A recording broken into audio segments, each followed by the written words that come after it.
नमस्कार दोस्तों।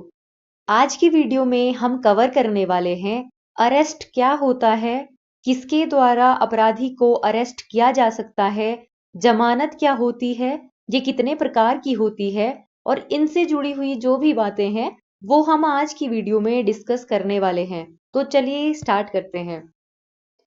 सबसे पहले अगर हम बात करें कि अरेस्ट यानी कि गिरफ्तारी होता क्या है, तो भारतीय कानून में गिरफ्तारी का अर्थ है किसी व्यक्ति को कानूनी रूप से हिरासत में लेना, आमतौर पर किसी अपराध की जांच के लिए या फिर अपराध को रोकने के लिए किसी व्यक्ति को गिरफ्तार किया जाता है।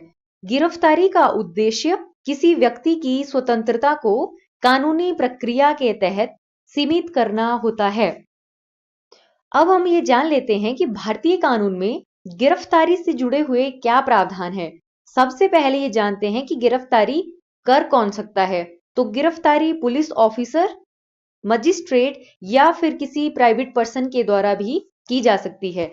सबसे पहले जानते हैं कि पुलिस के द्वारा गिरफ्तारी कब की जा सकती है।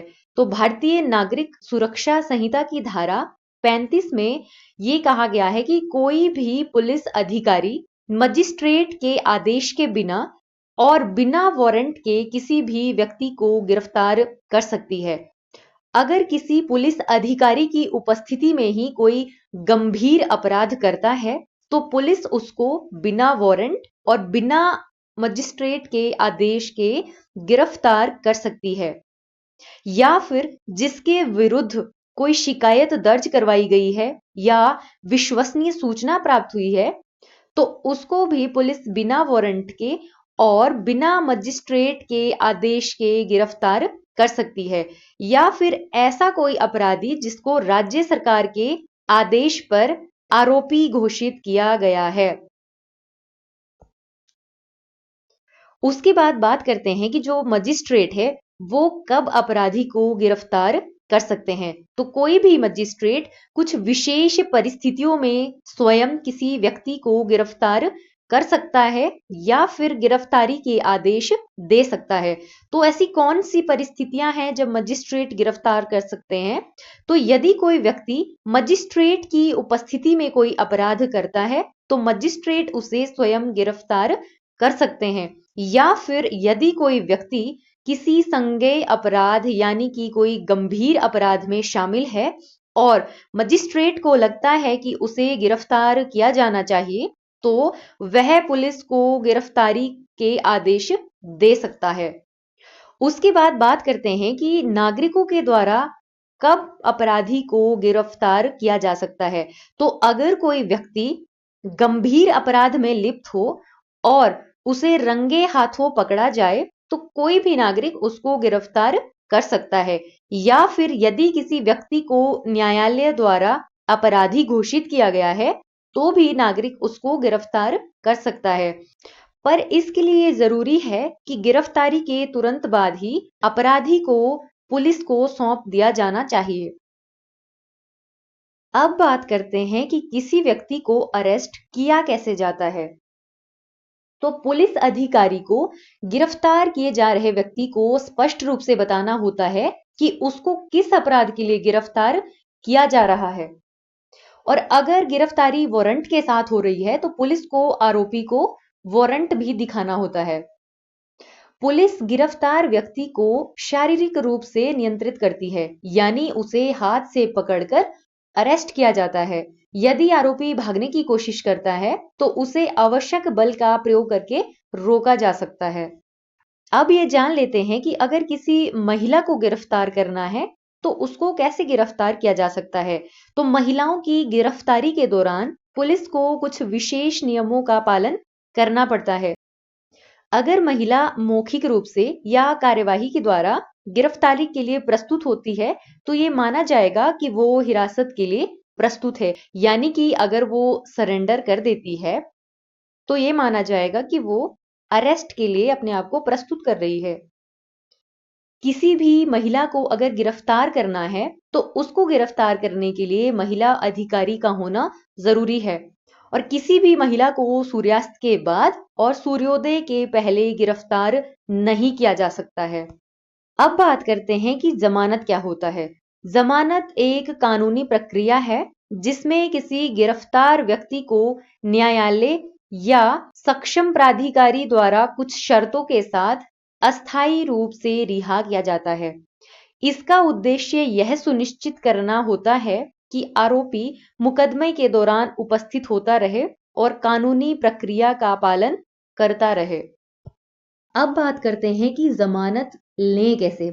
इसके लिए सबसे पहले एक बेल बॉन्ड को साइन करवाया जाता है, जो कि एक कानूनी दस्तावेज है जिसमें आरोपी यह वचन देता है कि वह जमानत मिलने के बाद भी अदालत के आदेशों का पालन करेगा और जब भी उसे कोर्ट में उपस्थित होने के लिए बुलाया जाएगा तो वो फिर आएगा। अगर कोई व्यक्ति गंभीर अपराध के मामले में जमानत मांगता है तो उसे एक निश्चित धनराशि का जमानत बॉन्ड जमा करवाना पड़ता है। इसके अलावा कई मामलों में कोर्ट आरोपी से ये मांग कर सकती है कि वे एक या फिर अधिक जमानतदारों को प्रस्तुत करे जो यह गारंटी दे कि आरोपी अदालत में पेश होगा। अगर जो आरोपी है वो जमानत के नियमों का उल्लंघन करता है, जैसे कि अदालत में पेश ना होना, तो बॉन्ड की जो राशि है वो जब्त हो सकती है और उसकी जमानत को भी रद्द किया जा सकता है। उसके बाद बात करते हैं कि क्या सभी अपराधों में जमानत मिल सकती है। तो इसके लिए हम अपराधों को दो श्रेणी में विभाजित करते हैं। एक होते हैं बेलेबल ऑफेंस और दूसरे होते हैं non bailable offence. Bailable offence ऐसे अपराध होते हैं जिनमें आरोपी को जमानत मिलना उसका अधिकार है। ये कम गंभीर अपराध होते हैं जिसमें 3 साल से कम की सजा होती है और इसमें भी अगर आरोपी ने अधिकतम सजा का जो आधा समय है अगर वो जेल में बिता दिया है तो फिर उसको जमानत मिल जाती है। यानी कि अगर किसी व्यक्ति को अधिकतम 3 साल की सजा हुई है और वो अपराधी 1.5 साल जेल में बिता चुका है तो उसको फिर जमानत मिल जाती है। उसके बाद बात करते हैं नॉन बेलेबल ऑफेंस की, यानी कि गैर जमानतीय अपराध। उसके बाद हम बात उसके बाद हम बात करते हैं नॉन बेलेबल ऑफेंस की, यानी कि गैर जमानतीय अपराध।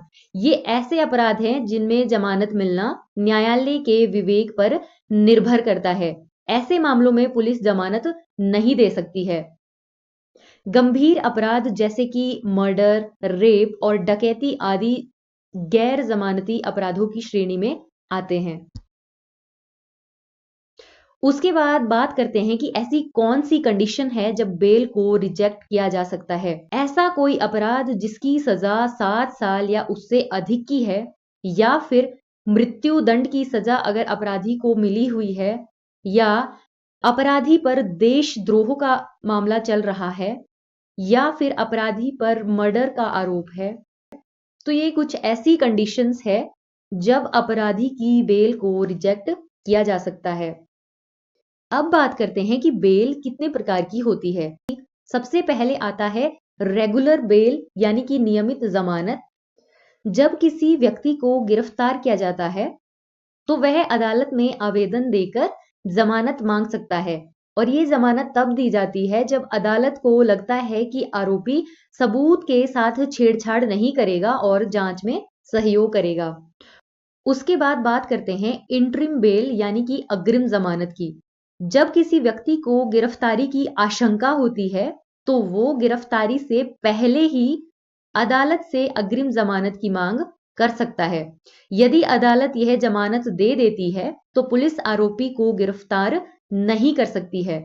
उसके बाद हम बात करते हैं एंटीसिपेटरी बेल की, यानी कि अस्थायी जमानत की। तो ये एक अस्थायी जमानत होती है जो किसी आरोपी को पूर्ण जमानत याचिका पर अंतिम निर्णय होने तक दी जाती है और ये बहुत कम समय के लिए दी जाती है। उसके बाद बात करते हैं हाई कोर्ट और सेशन कोर्ट की जमानत से संबंधित विशेष शक्तियों की। तो जो हाई कोर्ट और सेशन कोर्ट है वो किसी भी अपराध में जमानत देने का अधिकार रखते हैं। पुलिस द्वारा गिरफ्तार किए गए व्यक्ति या फिर निचली अदालत से जमानत ना मिलने की स्थिति में आरोपी हाई कोर्ट या सेशन कोर्ट में जमानत के लिए अपील कर सकता है। हाई कोर्ट और सेशन कोर्ट को जमानत के लिए विशेष शर्तें लगाने का भी अधिकार है। यानी कि हाई कोर्ट या जो सेशन कोर्ट है वो विशेष शर्तों के साथ जमानत दे सकते हैं, जैसे कि आरोपी को नियमित रूप से पुलिस स्टेशन में हाजिरी देनी होगी, आरोपी गवाहों को प्रभावित नहीं करेगा, आरोपी को देश छोड़ने की अनुमति नहीं होगी। तो ये कुछ विशेष शर्तें हैं जो हाई कोर्ट या फिर सेशन कोर्ट के द्वारा जमानत देने के लिए रखी जा सकती है। उसके बाद जो हाई कोर्ट और सेशन कोर्ट है वो किसी भी व्यक्ति की जमानत को रद्द करने का भी अधिकार रखते हैं। यदि आरोपी को पहले ही जमानत मिल चुकी है लेकिन जो आरोपी है वो शर्तों का उल्लंघन करता है या फिर गवाहों को धमकाने या सबूत नष्ट करने या अपराध दोहराने की कोशिश करता है, तो जो हाई कोर्ट है या फिर सेशन कोर्ट है उसकी जमानत को रद्द कर सकते हैं। और अगर किसी आरोपी की जो जमानत याचिका है वो सेशन कोर्ट के द्वारा खारिज कर दी जाती है तो वो हाई कोर्ट में अपील कर सकता है और हाई कोर्ट ये देखेगा कि जो आरोपी की गिरफ्तारी है क्या वो जस्टिफाइड है या नहीं और फिर जमानत पर निर्णय दिया जाएगा। तो आज की वीडियो में बस इतना ही। आपको ये वीडियो कैसी लगी कमेंट करके मुझे जरूर बताएं।